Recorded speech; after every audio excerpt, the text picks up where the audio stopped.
Thank you very much, Presiding Officer. I don't want to dwell on this at too great length, but it would be helpful if the Labour Party perhaps read the government amendment, which merely says devolved powers to give Scotland a voice on the international stage. We're almost unique.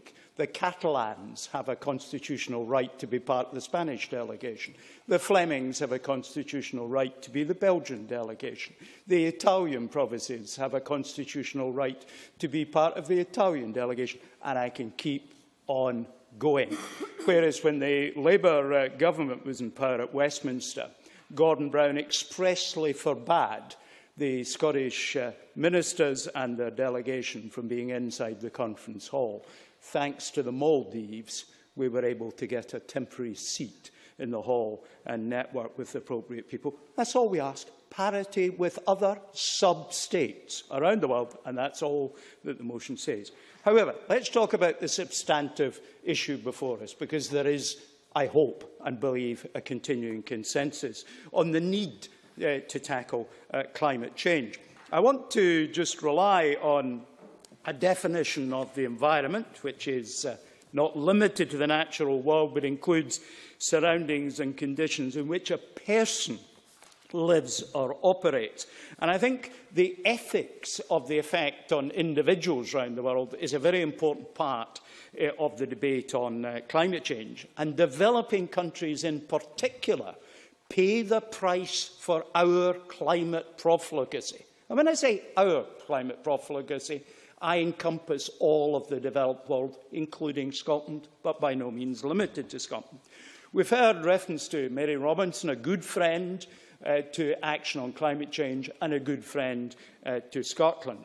She has said there's substantial agreement about governments that climate change is undermining human rights. And in particular, I look at what happens in Africa, and in particular the gender effect of climate change, where 70 to 80% of the farmers in Africa are females. And Mary Robinson has said women, on the whole, don't get agricultural training. They're having to learn now to diversify their crops, to have seeds that can survive in drought or survive in waterlogged conditions.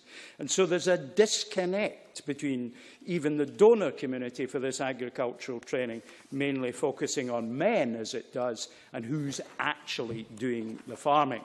So that is the price that's being paid by people in poverty in many countries in Africa. So I do hope that in our international engagement, whatever its character and whatever opportunities exist for it, that we are able to pursue that in particular.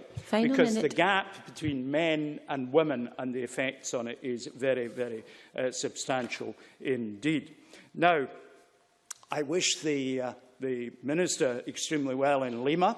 I haven't been there since 1980, when conditions in Lima were far from ideal from an international conference. There were burning barricades around the outside of the city, and the taxi we were travelling in at one point actually picked up a bullet.